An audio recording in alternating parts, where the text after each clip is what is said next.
For my anatomy of a scene, I decided to analyze one of the final scenes of Eternal Sunshine of the Spotless Mind. This specific scene comes at the end of Joel's memory erasing and summarizes the entirety of his journey as well as he and Clementine's relationship. Kaufman obviously isn't going for realism here. I mean, the house was falling apart around him, turning into sand. It's essentially meant to represent the memory of his and Clem's relationship. This house is their foundation, and now it's being decimated by the procedure.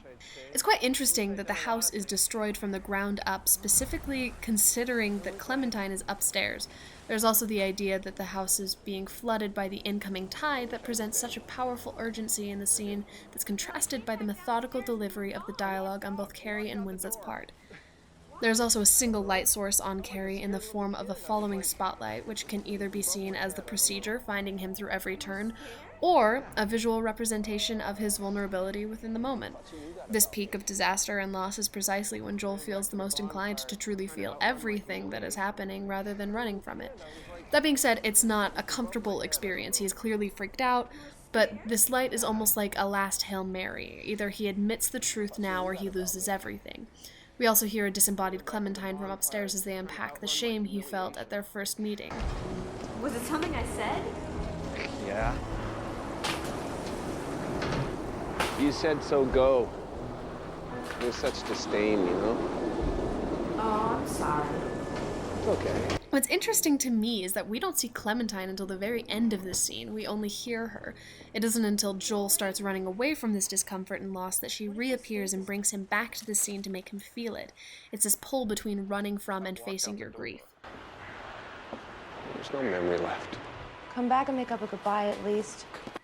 Clementine is also always obscured by something, whether that's debris, lighting, Joel's shadow, or just the focus of the shot. We visually see him forgetting her in the form of obstruction. The light, however, stays the same. There's still this vulnerability and terror, but she's there to take some of the pressure off. We only really see her in frame when she says, "Be in wonder." But there's no kiss, no comfort, nothing. She's disappearing from both his memory and the audience. Now, this is where it gets really interesting.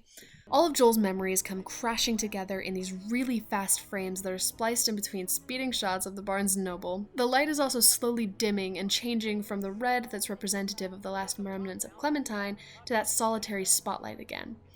Oh god, okay, this part.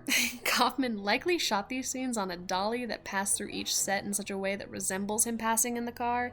It's also interesting because the frame rate of these memories is much lower than the other scenes. This could be to showcase the deterioration of his memories through the deterioration of the film itself. This last car ride shot uses the red lighting behind Joel in a blinking manner, almost to express the fading of Clementine's memory, but it also foreshadows the small part of her that Joel couldn't forget. Anyway, thanks for coming to my anatomy of a scene. Go stream Eternal Sunshine of the Spotless Mind and read my paper as to why Clementine isn't a manic pixie dream girl.